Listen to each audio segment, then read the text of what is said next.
CM Jagan ను మళ్లీ ముఖ్యమంత్రిని చేసుకునేందుకు మహిళలంతా సిద్ధంగా ఉన్నారని మహిళా విభాగం ఉపాధ్యక్షురాలు రాధమ్మ ఇతర నేతలు అన్నారు. వైఎస్ఆర్ కాంగ్రెస్ పార్టీలో వివిధ అనుబంధ సంఘాలకు నూతన కార్యవర్గ సభ్యులు నియమితులైన నాయకులు అనంతపురం ఎమ్మెల్యే అనంత వెంకటరామరెడ్డిని కలిసి కృతజ్ఞతలు తెలిపారు. ఈ కార్యక్రమంలో మహిళా విభాగం ఉపాధ్యక్షురాలిగా ఎంపికైన రాధమ్మ, వైసీపీ మహిళా నేతలు, ఉమ్మడి మదన్మోహన్ రెడ్డి, ఇతర విభాగాల నాయకులు పాల్గొన్నారు. ఈ సందర్భంగా ఎమ్మెల్యే అనంత వెంకటరామరెడ్డి మాట్లాడుతూ రాష్ట్ర చరిత్రలోనే ఎన్నడూ లేని విధంగా సీఎం జగన్ సంక్షేమ విప్లవం తీసుకొచ్చారని చెప్పారు. ఎన్నికల్లో చెప్పిన ప్రతి హామీని నెరవేర్చడమే కాకుండా అర్హతే ప్రామాణికంగా ఇంటి ముంగిటికే సంక్షేమ పథకాలు అందిస్తున్న నాయకుడు జగన్ అని చెప్పారు.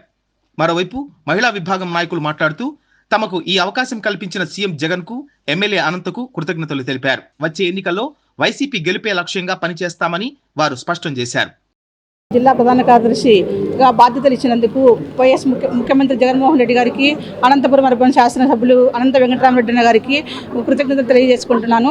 అదేవిధంగా పార్టీ బలోపేతానికి 2024లో పార్టీ గెలవడానికి మరింత పనిచేస్తానని హామీ ఇస్తున్నాను.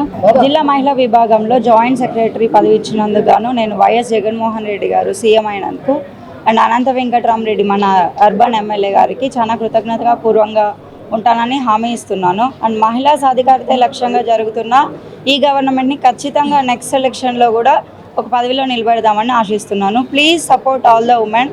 మహిళలందరూ కూడా జగనన్న నాయకత్వానికి సహాయపూర్వకంగా ఉంటారని ఆశిస్తున్నాను.